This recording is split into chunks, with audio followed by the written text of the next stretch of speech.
capítulo 35 de Éxodo. Moshe convocó a toda la congregación de los hijos de Israel y les dijo, recuerden que en el capítulo 33, Yahweh hablando con Moshe, le revela la primera y la segunda manifestación como el camino y la estima, respectivamente. En el 34, Moshe tuvo que hacer las otras tablas y escribir en ellas lo que Yahweh le dijo, los 10 mandamientos otra vez. En el 34 se hizo como un repaso de los mandamientos, no completo, pero como un resumen mezclado con otro montón de cositas de otras leyes que aparecen en la Torá, como por ejemplo lo de el Shabbat, bueno, el Shabbat es parte de los 10 mandamientos, pero me refiero a, ¿se acuerdan? Salía lo de no cocinar al cabrito en la leche de su madre, y otros mandamientos ahí que parecían estar, algunos dirían quizá fuera de lugar, pero en contexto profético se nota por qué están donde están. Y lo vimos en el capítulo anterior. Entonces, el punto es, capítulo anterior se vieron otra vez los 10 mandamientos, al menos se escribieron en las 2 tablas. Y ahora son 10, ¿ok? Entonces, ahora que ya baja Moshe con esas 2 tablas, Moshe convocó a toda la congregación de los hijos de Israel y les dijo, estas son las cosas que Yahweh ha mandado que se hagan. 6 días se trabajará. Vean si Yahweh es bueno, además de poderoso, misericordioso, otro montón de cosas. Que vean cómo empieza este. Y también, con lo que voy a decir después, noten la perspectiva con la que uno puede leer esto y los dos lados, ¿verdad? Negativo y positivo. Debería ser el lado positivo nosotros al ver esto, que lo que nos mandó Yahweh es a descansar. Esto es lo que Yahweh les mandó. No trabajen todos los días. Saquen un día para descansar, gente. Vean la bondad de Yahweh. Ahora, más de uno diría, esto es lo que Yahweh les mandó. ¿Trabajarán? Pero aquí el punto es el día de reposo, aquí el punto es el descanso, aquí el punto es no se vuelvan adictos al trabajo, no se vuelvan amantes del dinero, porque el amor al dinero es la raíz de todos los males, no se enfoquen tanto en este mundo y en su carne como para olvidarse del punto por el cual están en la tierra, que es el celestial, el alma, no el cuerpo, etc. Además del profético, que se está refiriendo a decirle al mundo, 6 milenios habrá para el humano y después vendrá un milenio donde ya no van a pecar, porque recuerden que el pecado esclaviza. ¿Qué hace el esclavo? Trabaja. Por eso, ¿verdad? Tanta comparación del trabajo normal con la esclavitud. Simplemente es bueno, algunos dirían simplemente es pagado, pero es que también depende de la esclavitud. Se puede decir que toda esclavitud es pagada, solo que es pagada de una manera diferente. Digamos, se les daba casa, se les daba alimento, ahora se les da el dinero para que vayan a pagar la casa y el alimento. ¿Sí me explico? Viene siendo algo muy similar, tristemente. Mi punto es que así como existe la esclavitud que todo el mundo se imagina cuando se oye la palabra, y que hay muchos tipos de ese mismo, esclavitud la hay emocional, mental, intelectual, y otros montones de tipos. Entonces, repito, estas son las cosas que Yahweh ha mandado que se hagan. 6 días se trabajará, pero el día séptimo os será apartado. Apartado, ¿verdad? Se entiende mucho mejor cuando usamos la palabra correcta. Porque si dice será santo, no dice, ¿y eso qué significa? O sea, será, entonces es que no puedo, ¿qué? O sea, ¿qué significa que sea santo un día? Algunos dirían, o sea, piensan que santo es puro, celestial, pero la palabra santo, bueno, en realidad lo que traducen ahí, santo tiene que ver con adoración al sol, pero aquí en hebreo lo que dice es kadosh, aquí dice kodesh, será apartado, kodesh. Kodesh significa apartado. Entonces está diciendo, aparten el tiempo del Shabbat o sábado para Yahweh. Dejen de agarrarlo todo para ustedes. Agarren de ese tiempo para Yahweh. Una forma simple de entenderlo. Como he dicho ya varias veces, algo muy poderoso que me parece cuando hice la matemática, que así como Yahweh pide el diezmo para que se haga su obra por medio de los Kohanim que se dedican a la obra de Yahweh, al ministerio, a enseñar del Padre y todo eso, el diezmo viene siendo de todo lo que usted trabaja para hacer, el fruto que reciba de ese trabajo, agarra el 10%. En representación del 100 que recibe, agarra el 10 para Yahweh y su obra. ¿Pero cuántos días se trabaja? 6. Entonces se puede decir, de los 6 días que se trabaja, tiene que sacar el fruto de esos 6 días, 10%. Ahora bien, ¿cuántos días hay en la semana? 7. Y se duerme normalmente 8 horas, 7, 8 horas al día, depende de la persona, ¿verdad? Hay gente que no duerme nada, hay gente que duerme más. Pero bueno, 8 horas promedio. Entonces, lo que estamos despiertos al día son 16 horas, ¿verdad? Y cuando dormimos estamos reposando. Entonces, no es como que uno durmiendo vaya a romper el Shabbat. ¿Me explico? Entonces, ahora dicen, lo que tengo que hacer es dormir todo el día. ¿Verdad? No es eso. Y eso mismo muestra que no está hablando de reposo físico. ¿Sí me explico? Porque acaso Yahweh necesitó reposo físico cuando hizo el Shabbat, que dice y reposó el séptimo día. Y ahí es donde entra otro montón de cosas con respecto al ángel, Elohim, ¿verdad? Yahweh, que lo que hizo fue detenerse de seguir creando. Eso es cesar, eso es guardar reposo en vez de seguirse moviendo.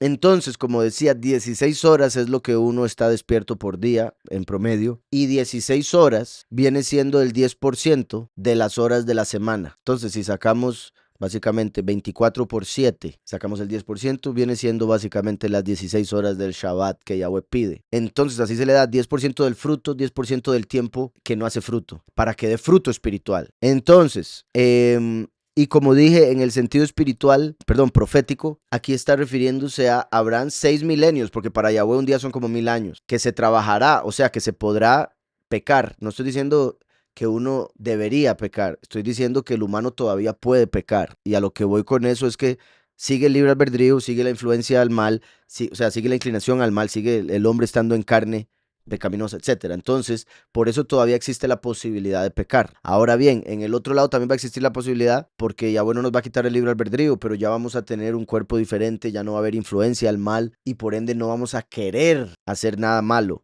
En este tiempo, por eso Pablo dice, lo que no quiero, eso hago. ¿Sí me explico? Ahora, ¿a la gente le gusta trabajar? Depende cuál sea el trabajo, ¿verdad? Pero en la mayoría de los casos no. Y ahí también aplicaría lo que no quiero, eso hago, ¿verdad? Porque no quiero ir a trabajar, pero tengo que, porque todavía es día de la semana.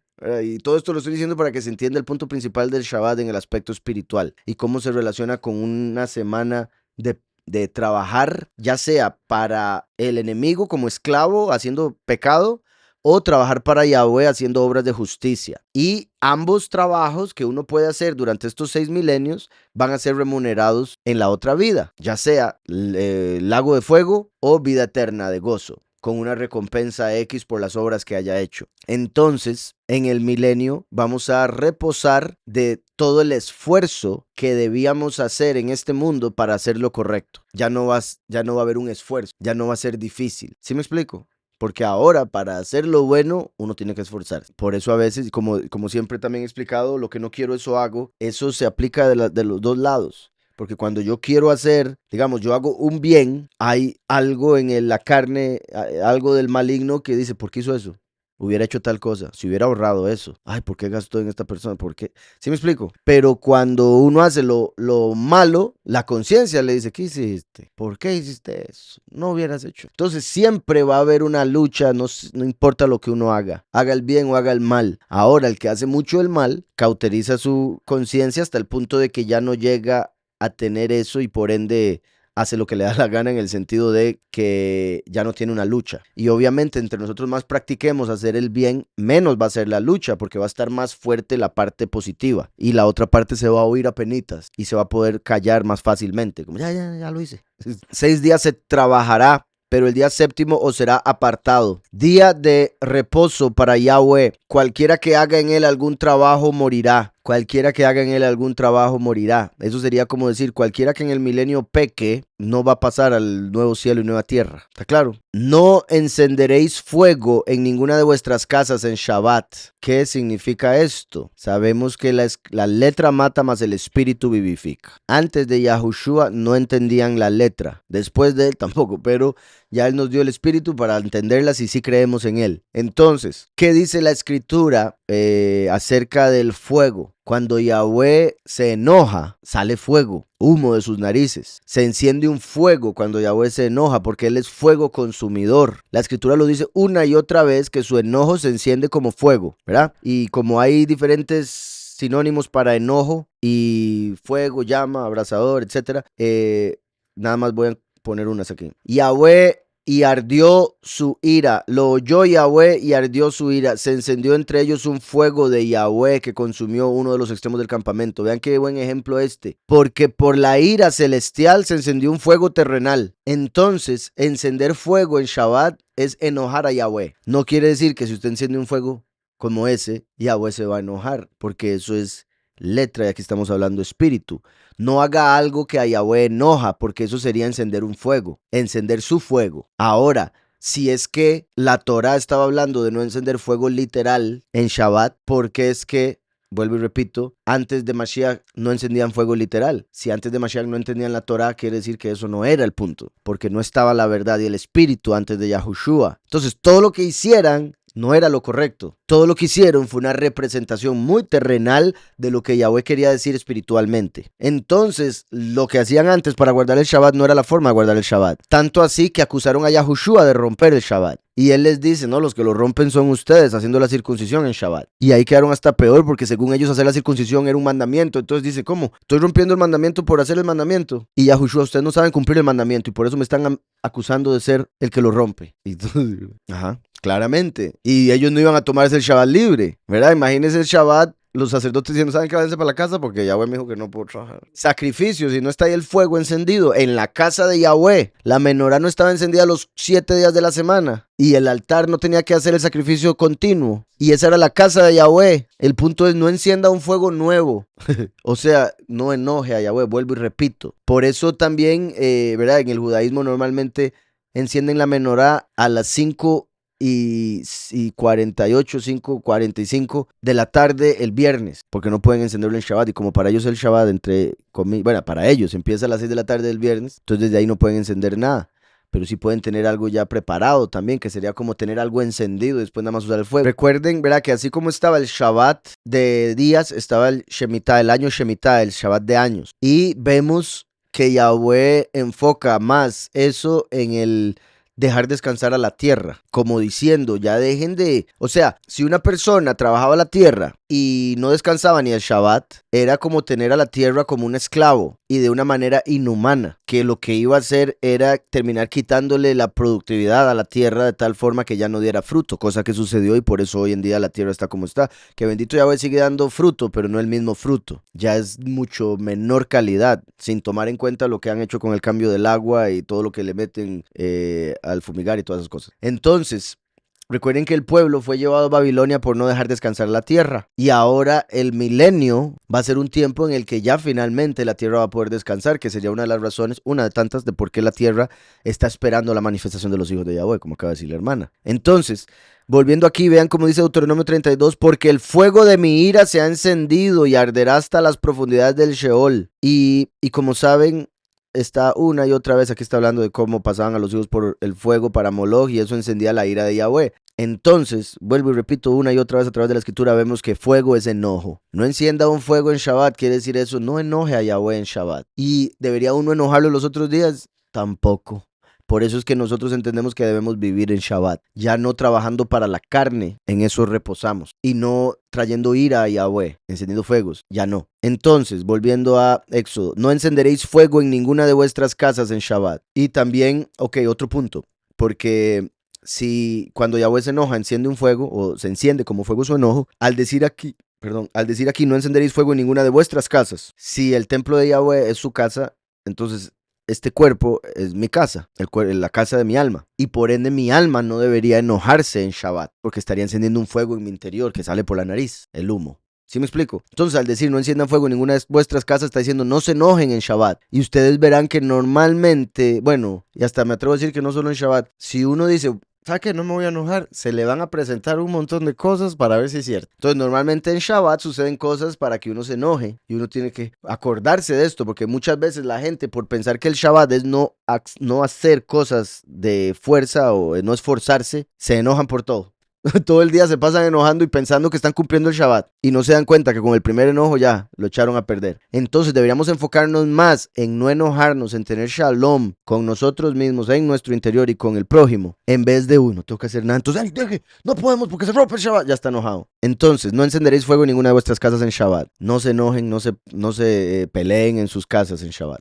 Así habló Moshe a toda la congregación de los hijos de Israel. Esto es lo que Yahweh ha mandado. Ahora también es particular cómo inicia este capítulo porque vuelvo y repito, recuerden que el capítulo 33 terminaba con Moshe pidiéndole que le mostrara su estima y él le dijo, pasaré delante tuyo, pronunciaré el nombre de Yahweh y soy clemente con quien quiero ser clemente y misericordioso con quien quiero ser misericordioso. En el capítulo 34 el Malach pasa delante de Moshe, pronuncia el nombre de Yahweh y después le dice que va a ser misericordioso con algunos. Entonces, el capítulo anterior fue una representación de la venida del último a traer la estima de Yahweh y revelar el nombre. Por eso era la segunda vez que fue por las tablas, porque representa la confirmación del pacto, la segunda manifestación de Yahweh en la tierra. Y ahora en este capítulo empieza diciendo, guarden el Shabbat. ¿Por qué? Porque después de la manifestación del último lo que viene es el milenio, el Shabbat. Entonces queda perfecto que hable de ese punto inmediatamente después de lo que habló en el capítulo 34. Así habló Moshe a toda la congregación de los hijos de Israel. Esto es lo que Yahweh ha mandado. Tomad de entre vosotros una ofrenda para Yahweh. Todo generoso de corazón la traerá a Yahweh.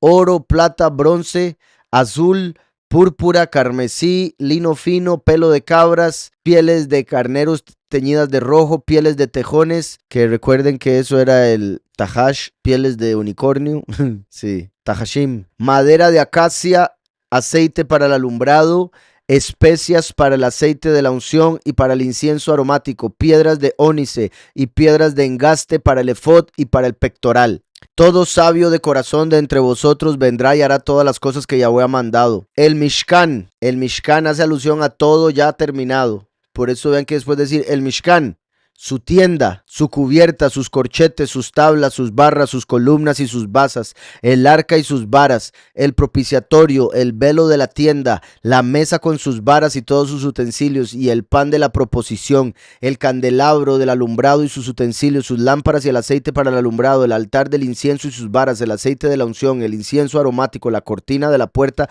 para la entrada del Mishkan, el altar del holocausto, su enrejado de bronce y sus varas y todos sus utensilios y la fuente con su base, las cortinas del atrio, sus columnas y sus basas, la cortina de la puerta del atrio, las estacas del Mishkan y las estacas del atrio y sus cuerdas, las vestiduras del servicio para ministrar el lugar apartado, las apartadas vestiduras de Aharón, el Cohen, y las vestiduras de sus hijos para servir en la Kejuná, en el sacerdocio. Par de cosas aquí curiosas. Vean cómo, repito, lo primero que habló fue el Shabbat, haciendo alusión al milenio, y ahora empieza a mencionar la construcción del Mishkan. ¿Qué significa Mishkan? El lugar de su habitación. Como dando a entender que cuando empiece el milenio, ahora Yahweh va a habitar entre los hombres. En el milenio, el Shabbat milenial, va a estar Yahweh en la tierra. Y nosotros vamos a tener que reconstruirla, la tierra. Y es Shabbat. Vamos a ver cómo le hacemos. Padre, ¿tenemos permiso entonces? Entonces, se va a reconstruir la tierra durante el milenio, así como aquí, después de haber mencionado el Shabbat, está diciendo ahora sí traigan para construir el Mishkan. Otro punto curioso, vean cómo están trayendo todas las cosas para el Mishkan. Lo estamos leyendo en Hanukkah, que se celebra el tiempo cuando se pudo volver a dedicar el templo y traer todo de nuevo y acomodar y limpiar. Lo cual me lleva a otro punto curioso. Se dice en el judaísmo que el Mishkan fue terminado en Hanukkah.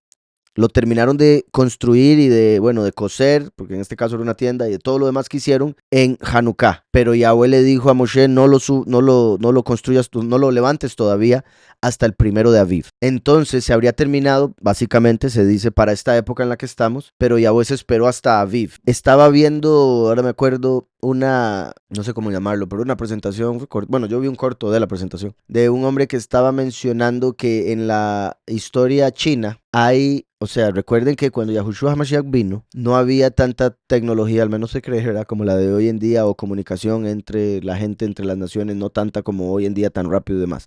Entonces, por decirlo así, los chinos no tenían forma física, terrenal, de darse cuenta lo que estaba pasando en Jerusalén cuando mataron a Yahushua. La única forma, obviamente, era porque se dio un eclipse que duró 3 horas. ¿Recuerdan? Yahushua murió en el Medio Oriente, entonces los chinos están cerca, puesto que están en el Oriente. Y ellos en sus escritos dejaron grabado que hubo un eclipse que se extendió por mucho tiempo, que fue muy extraño y que solo podía representar que estaba muriendo el hombre del cielo. ¿Pueden creerlo? Entonces decían que estaba muriendo un hombre celestial. Y en otro escrito chino también decían algo de que el uno que había venido a pagar por todos los pecados. No sé cómo, obviamente la Ruach HaKodesh de alguna manera agarró a uno de ellos y le dijo, escriba. Entonces, en escritos chinos, al parecer, se describe el día en el que murió Mashiach por el eclipse que se dio, y sorprendentemente dicen que habría sido un hombre del cielo muriendo por los pecados. Ahora, si no me equivoco, según eso lo escribieron el año 31, ¿ok? Por si algo. Yo he mencionado que considero que murió el año 30. Ahora, habrá que ver si por los cambios de Gregoriano o algo así hay un cambio ahí. Ahora, podría ser el 31, porque según ellos sí nació antes de Cristo, el año 5. Entonces eso lo llevaría a 36 años. No tiene lógica. Pero recuerden que en el calendario cambiaron tantas cosas que se perdieron 3 o 4 años. ¿Ok? Entonces, si se perdieron 3, habría muerto 33. Bueno, hay otro montón de cosas que se pueden decir, pero habría que darle vuelta y al final quedaríamos igual porque hay muchas opiniones con respecto al año en el que sucedió todo, en el que estamos y los cambios de calendario hacen que todo se enrede. Pero ellos decían que el 31 fue cuando sucedió ese eclipse, por si algo, ¿ok? Y lo que me hizo pensar es, podría ser porque sí. ¿Se acuerdan que he dicho que los últimos 40 años del templo, que lo destruyeron en el año 70, lo que habría que ver es... Vamos a ver. Ay, yo ya sabía esto, más seguro. El 9 de Av, ¿verdad? Pero habría sido en agosto. Sí, bendito Yahweh. No, sí, entonces eso me sigue llevando al año 30, a mí por lo menos. A lo que voy con esto es que si Yahushua murió en el año 31, él murió en Pesaj. Entonces, lo de los 40 años que se apagó la menorá, que se abrían las puertas y que la suerte quedaba para Azazel en vez de Yahweh y el cordón no se hacía blanco, eso empezó a pasar a partir del Yom Kippur y Yahushua murió en Pesaj. Entonces, a partir de 7 meses después empezó a pasar eso. Entonces, por eso decía, si hubiera sido el 31, sería el Yom Kippur del 31. Pero lo que más quería decir al respecto, esperen para ver si me acuerdo, además de lo sorprendente que lo hayan dejado escrito en 3 escritos diferentes de China, lo del eclipse confirmado, incluso de que era un hombre del cielo pagando por nuestros pecados, eso me parece demasiado sorprendente, tuvo que haber sido la Ruach HaKodesh. Otro punto fue que dicen que el nacimiento de Mashiach se dio entre finales a finales de marzo. Entonces ahí dejaron clarito que ellos tenían prueba de que había nacido, por alguna razón también, Mashiach, según ellos fue el 5, creo, año 5 antes de, pero habría sido su nacimiento en marzo, y como sabemos sería 20-21 de marzo, no 25 de diciembre. Y lo digo, eso me parece muy importante viniendo de gente que no tiene nada que ver con el pueblo hebreo, pero que sí son bastante capaces intelectualmente, que tengan esa fecha como nacimiento de Mashiach, y no solo para yo mencionar que claramente no nació el 25 de diciembre, ¿verdad? No solo porque ya lo van a celebrar en el mundo según ellos, sino porque la mayoría de la gente piensa que es en Sukkot, los que se han metido mucho en esto. Entonces, hay una confirmación más de China, bendito Yahweh, de que nació el 1 de Aviv. ¿Quieres decir algo? No, está bien. Entonces, vemos lo del Mishkan aquí, construyéndolo, dando todo, mencionando todo lo que se necesitaba para construirlo, y como dije, curiosamente lo levantaron un 1 de Aviv, igual que el día en que nacería Yahushua, pero habrían completado su confección para Hanukkah, fiesta en la que estamos. También vean, es particular que Yahweh dice, a través de Moshe, claro está, todo generoso de corazón la traerá. Si no, no traiga nada. Si no siente generosidad en su corazón para dar para la obra, quédese ahí en su casita, no dé nada. Mejor. Y eso lo digo y lo sigo diciendo y lo seguiré diciendo en todo aspecto. Si no es por generosidad, lo que sea que vayan a dar, a lo que sea, al ministerio, a un hermano, a alguien en la calle, si no es por generosidad, no lo hagan. Si es para que los vean, bueno, si es para que los vean, háganlo por el pobre. Porque el pobre por lo menos come. Y usted tiene ahí ¿verdad? Ay, qué bueno que es, ¿verdad? Pero, porque tampoco quiero dejar al pobre sin comer. Si van a darle a los pobres, denle.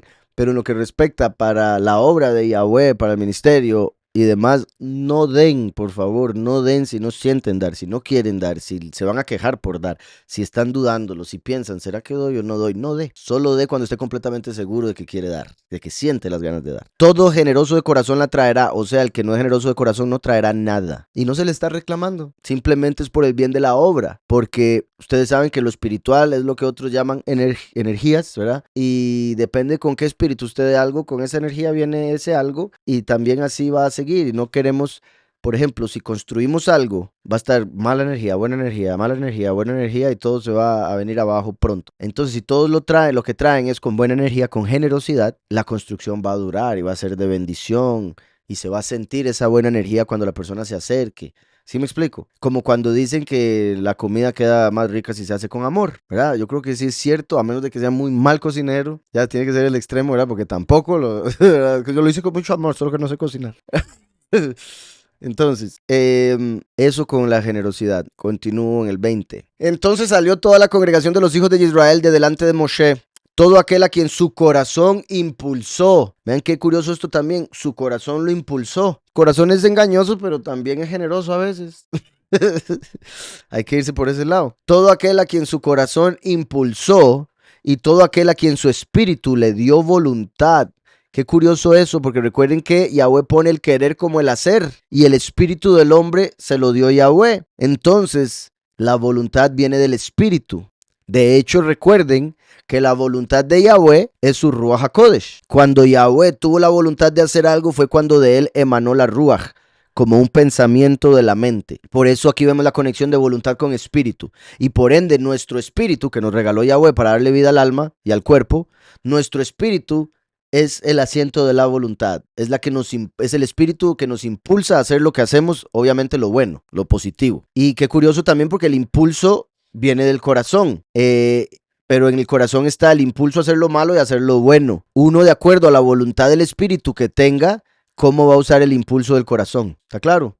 ¿Qué vas a decir? Ajá, eso, pone el querer como el hacer, entonces, o sea, él hace todo. Entonces, lo bueno que uno hace, él lo hace a través de uno. Y lo malo que uno hace, lo hace uno. O sea, sí. No, y al final está siendo influenciado por el enemigo y se hace lo malo. Pero vean ahí la bondad de Yahweh, que entendemos que todo lo que hacemos bien, lo hacemos porque Él nos está dando la voluntad y la capacidad para hacerlo. Y aún así nos va a premiar por hacerlo, porque al final lo hicimos. Estuvimos de acuerdo con el poquito de autoridad que podamos tener nosotros en la vida, ¿verdad? Que sería el libre albedrío que nos regaló. Y como he dicho, ¿verdad? La principal acción del libre albedrío es yo quiero hacer tu voluntad. La gente piensa que el libre albedrío es voy a hacer mi voluntad. Y ahí es donde el hombre empieza a hacer la voluntad del enemigo, porque se vuelve esclavo de la carne. Dice, todo aquel a quien su corazón impulsó, todo aquel a quien su espíritu le dio voluntad, trajo una ofrenda a Yahweh para la obra del Mishkan de reunión, para la obra de la tienda de reunión, para toda su obra y para las apartadas vestiduras. Vinieron tanto hombres como mujeres, todos de corazón generoso. Trajeron cadenas, zarcillos, anillos, brazaletes y toda clase de joyas de oro. Todos presentaban una ofrenda de oro a Yahweh. Ve, había bastante oro. Y eso fue porque, recuerden que cuando Yahweh les había dicho que iban a estar esclavos, también había prometido que al salir de la esclavitud íbamos a salir con riquezas. Y todo el mundo salió con el oro de los egipcios. Y ahora estamos diciendo, sí, me lo traen, por favor. Lo que puedan. Tras de eso, todo el que se gastaron el becerro y ahora se van a poner en cosas. Ya se lo tomaron, sí. Entonces ya se habían tomado un poco de oro por el becerro de oro. Ahora están trayendo generosamente, bendito Yahweh, para el Mishkan. Algo más iba a decir acá. Ah, bueno, no, lo poderoso de que trajeron tanto que después hubo que decirles, ya, tranquilos, ya no traigan, ya tenemos. Bendito Yahweh. Vinieron tanto hombres como mujeres, todos de corazón generoso, y trajeron cadenas, zarcillos, anillos, brazaletes y toda clase de joyas de oro. Todos presentaban una ofrenda de oro a Yahweh. Todo hombre que tenía azul, púrpura, carmesí, lino fino, pelo de cabras, pieles de carneros teñidas de rojo o pieles de tejones, pieles de tajash, lo traía. Todo el que ofrecía una ofrenda de plata o de bronce traía a Yahweh la ofrenda, y todo el que tenía madera de acacia la traía para toda la obra del servicio. Además, todas las mujeres sabias de corazón hilaban con sus manos y traían lo que habían hilado, azul, púrpura, carmesí o lino fino. Y todas las mujeres cuyo corazón las impulsó hilaron hábilmente pelo de cabra. Los principales trajeron piedras de ónice, los príncipes trajeron piedras de ónice y las piedras de los engastes para el efod del pecto. Es que estaba pensando mientras hablaba aquí. Curioso que los príncipes hayan traído las de ónice. Recuerden que ónice es lo que iba sobre los hombros. ¿Y qué es lo que va sobre el hombro? El principado sobre el hombro, dice Isaías 9, del último. Y el último es descendiente de Yosef. ¿Y cuál era la piedra de Yosef en el pectoral? El ónice. Por eso él era el número 11 entre los 12 tribus. El ónice. ¿Qué decías? Ajá. Ah, en Daniel decís. Así es. Entonces, curioso, recuerdan también, como mencioné, con lo que leíamos de Macabeo, Yahudá. Macabeo no era de la tribu de Yahudá, pero se llamaba Yahudá. Ahora tenemos, como dices, los de Daniel, que eran Yahudim, de los príncipes de Israel, y trajeron 4 de Yahudá. Entonces, Yahudá normalmente está conectado con el principado. Curioso aquí que los príncipes, que muy seguro eran Yahudim, trajeron ónice, que es la piedra de Yosef, mostrando ahí la mezcla de primero y último, Yahudá y Yosef. Y las piedras de los engastes para el efod y el pectoral. Las especias aromáticas y el aceite para el alumbrado, para la unción y para el incienso aromático. Entonces vean cómo los príncipes trajeron, se podría decir, lo principal. Y a lo que voy es con lo que, las piedras de ónice porque van en los hombros para hacer recordar a Yahweh las 12 tribus como un solo pueblo. Por eso una piedra con los nombres de las 12. Las piedras de los engastes para el efod, o sea, las 12 piedras de las 12 tribus para el efod y el pectoral, ¿verdad? Ónice aquí y aquí las 12 piedras. Ya separando al pueblo en 12 tribus, todas preciosas ante Yahweh. Las especias aromáticas para el incienso, que representa las oraciones y las obras de los justos, y el aceite para el alumbrado, que representa el espíritu de profecía, para la unción, que representa el espíritu de verdad, el espíritu apartado, la unción que nos enseña todas las cosas, y para el incienso aromático, que ya dije, las oraciones. De los hijos de Israel, tanto hombres como mujeres, todos los que tuvieron corazón generoso para traer algo. Ahí debe haber alguno que no llevó, ¿verdad? Porque está escrito así, pero está escrito así también para que ese que no llevó le dé vergüenza eterna. Ya me lo imagino allá del otro lado. Sí, está bien, yo no llevé nada, pero es que no tenía, la verdad que no tenía lo que tenía, lo ocupaba para de todas las excusas que... ¿Ah? Exactamente, lo que le faltaba era corazón. Entonces, de los hijos de Israel, tanto hombres como mujeres, todos los que tuvieron corazón generoso para traer algo a la obra que Yahweh había mandado por medio de Moshe que hicieran, trajeron ofrenda voluntaria a Yahweh.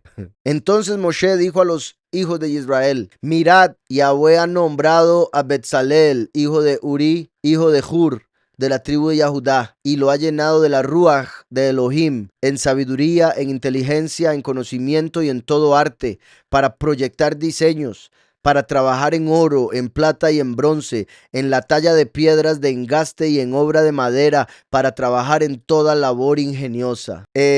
Betzalel significa el que está bajo la sombra del poderoso. Uri es mi luz. Qué curioso, porque está bajo la sombra del poderoso, que es luz. Entonces es como si es luz, pero me tapa, por favor. Porque... Lo cual también es particular, porque ¿qué era lo que salía del rostro de Moshe cuando él descendió? Luz. ¿Y qué hizo él? Taparlo, darle sombra con un velo. Entonces, en cierta manera, es la necesidad de poner un filtro entre la luz y el hombre para que el hombre no deje de ser por la luz tan poderosa del Padre, de Yahweh.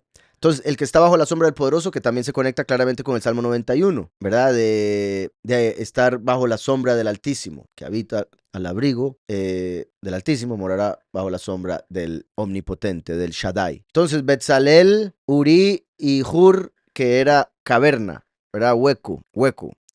Entonces, tenemos aquí los tres nombres. Qué curioso también, porque esto, repito, se conecta con el 33. Cuando Moshe dijo, muéstrame tu estima, y Yahweh le dijo, te pondré en un hueco de la peña, te pondré en Hur para que estés bajo la sombra, porque va a pasar mi luz. ¿Sí me explico? Entonces vemos aquí en los tres nombres una representación de eso, de te tengo que poner con la sombra de mi mano en el hueco para poder pasar con mi luz. Y no podrás verme porque no hay hombre que pueda verme y seguir viviendo, solo podrás ver mis espaldas. Entonces, aquí los nombres: aquel que fue sacado del agua para gobernar como el poderoso que causa la existencia, es el que está bajo la sombra del poderoso, que es mi luz, en medio del hueco en el que alabo a Yahweh. Que el hueco se puede ver, normalmente es el Seol, como el hecho de que el primero y el último morirían, irían al Seol y Yahweh los saca de ahí, como a los muchos también. Pero también esta tierra en cierta manera es un hueco. Entonces alabamos a Yahweh estando en medio de esta tierra, que es como un hueco espiritual. Y digo eso también porque recuerden que la escritura dice que en el Seol no se puede alabar a Yahweh. Entonces por eso digo, si en el Seol no se puede alabar a Yahweh, entonces sería la tierra. Entonces el que está bajo la sombra del poderoso, mi luz, bueno, ya lo dije varias veces, contando los de arriba, indicando entonces que está hablando de primero y último. Ajá, el residuo de la luz. Ok. Entonces, lo vuelvo a repetir. Entonces Moshe dijo a los hijos de Israel: mirad, Yahweh ha nombrado a Betzalel, que está bajo la sombra del poderoso, hijo de Uri, hijo de mi luz, hijo de Hur, hueco, de la tribu de Yahudá, y lo ha llenado de la Ruach de Elohim, en Jogma. Vamos a ver ahí el 31. Y lo ha llenado a él con Ruach de Elohim, con Jogma, con Tebuná, inteligencia, Ubedaat, y con conocimiento, Ubekal Melacá, y con toda obra, todo tipo de trabajo. Pero vean la obra, al referirse aquí, vamos a ver cómo lo están traduciendo. Arte, todo tipo de arte, que dije obra porque arte es una obra, ¿verdad? Pero aquí es la palabra Melacá, que como pueden ver es de la misma raíz que malach, que es mensajero. Entonces entendemos que un malach es enviado a hacer una obra, por eso se llama malach, porque viene a ser Melacá. Y recuerden que en Génesis vemos dos palabras. Yahweh puso a Adán para labrar la tierra en el Edén. Básicamente le dio Melacá para hacer un ministerio, un trabajo, una obra. Pero por el pecado le castigó con Itzabón, que es trabajo forzoso, trabajo doloroso, trabajo que no gusta. Entonces hay dos tipos de trabajo en hebreo y uno hace alusión al ministerio o a la obra que Yahweh creador nuestro nos mandó a hacer, que sería Melacá, y otra que es Itzabón, que se refiere al trabajo que se hace en el mundo que normalmente no gusta. ¿Verdad? Con dolor, con trabajo, comerás, ¿verdad? Con el sudor de tu ceja, dice, comerás. ¿En cuál, perdón? Ok, Yahweh ha nombrado 30. Y dijo Moshe a los hijos de Israel, vean, llamó Yahweh en nombre Betzalel o con el nombre Betzalel. Curioso, ¿verdad? Llamó, o sea, como diciendo, Yahweh llamó a Betzalel para esta obra. Cuando dice lo nombró, es como una mezcla de llamó con su nombre, lo nombró. Pero la forma en que está aquí escrito se puede ver como llamó Yahweh en nombre Betzalel o con el nombre Betzalel, hijo de Uri, porque al verlo así también confirma lo que decía de representación de Mashiach. Llamó Yahweh en nombre del que está bajo la sombra del poderoso, hijo de su luz, o hijo de mi luz, hijo del hueco, de la tribu de Yahudá. Y Yahushua es de la tribu de Yahudá. Lo mataron y se fue al hueco. Él es la luz y por supuesto que está bajo la sombra del Altísimo porque está a la derecha. Y normalmente, digamos, si uno está al lado de alguien y ese alguien es más grande que uno, como Yahweh es más grande que Yahushua, como padre que el hijo, le va a hacer sombra al que esté al lado. ¿Sí me explico? Entonces vean cómo los nombres hacen alusión a Mashiach y se ve más todavía en hebreo porque vemos la importancia de su nombre. Entonces decía, Yahweh llamó por nombre o con nombre a Betzalel, hijo de Uri, hijo de Hur, de la tribu de Yahudá, y lo ha llenado del espíritu de Yahweh en sabiduría, en inteligencia, en conocimiento y en todo trabajo, en toda obra, en todo arte, para proyectar diseños. Eso suena, trabaja en algo hoy en día. Proyectando diseños aquí en la empresa. para pensar pensamientos. Proyectar diseños es como para poder imaginarse cosas y llevarlas a cabo, llevarlas al cumplimiento, a la construcción. Para proyectar diseños, para trabajar en oro, en plata y en bronce, en la talla de piedras, de engaste y en obra de madera, para trabajar en toda labor ingeniosa. Ha puesto en su corazón el don de enseñar. ¿Vean qué? Y qué bueno y bendito Yahweh. Y esto es parte también de lo que tenemos que entender, de que cuando Yahweh quiere, la persona que él quiere se vuelve capaz, aunque no haya sido capaz antes de que Yahweh quisiera. Ahora bien, obviamente Yahweh lo que vaya a querer siempre lo quiso, y de ahí la predestinación.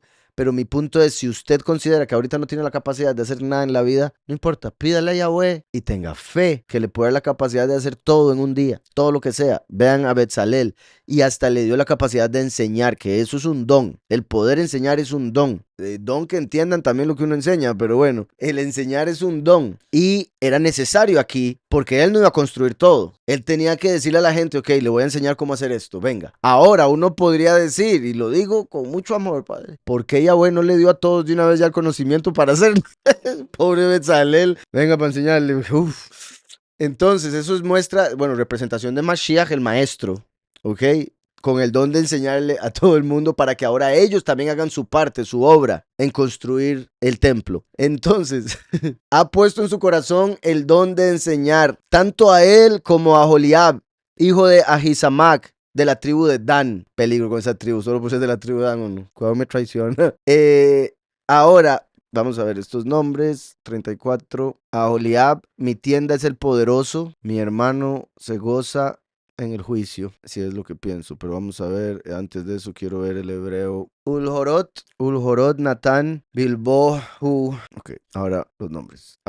Aholiab, la tienda de mi padre. La tienda de mi padre se podría decir mi tienda es el padre. O sea, como que uno habita en Yahweh o uno quiere habitar en Yahweh. Ahisamach es otro Samach, es con Samech, entonces sería soporte. Mi hermano es un soporte, mi hermano me soporta, ¿verdad? Me apoya. Y por último, dan juicio. Entonces, qué curioso, la tienda del Padre, mi hermano me da apoyo en el juicio. ¿Quién es el que nos da apoyo a nosotros en el juicio? Yahushua, nuestro abogado. Y el último viene a la tierra como la segunda manifestación del Padre. Bueno, como la segunda manifestación de Yahweh, porque la primera manifestación fue como hijo, ahora viene como padre. Y sabemos que el cuerpo de Mashiach era la tienda también, era una tienda, el Mishkan. Entonces, el que ahora esté diciendo de segundo, que sería como el último, ha puesto en su corazón el don de enseñar, así como Yahushua, maestro de maestros, tanto a él como a Joliab. Entonces, la misma enseñanza, la doctrina que ahora trae el último, con el don de enseñar porque viene como buen pastor, tanto a él como a la tienda del Padre, cuyo hermano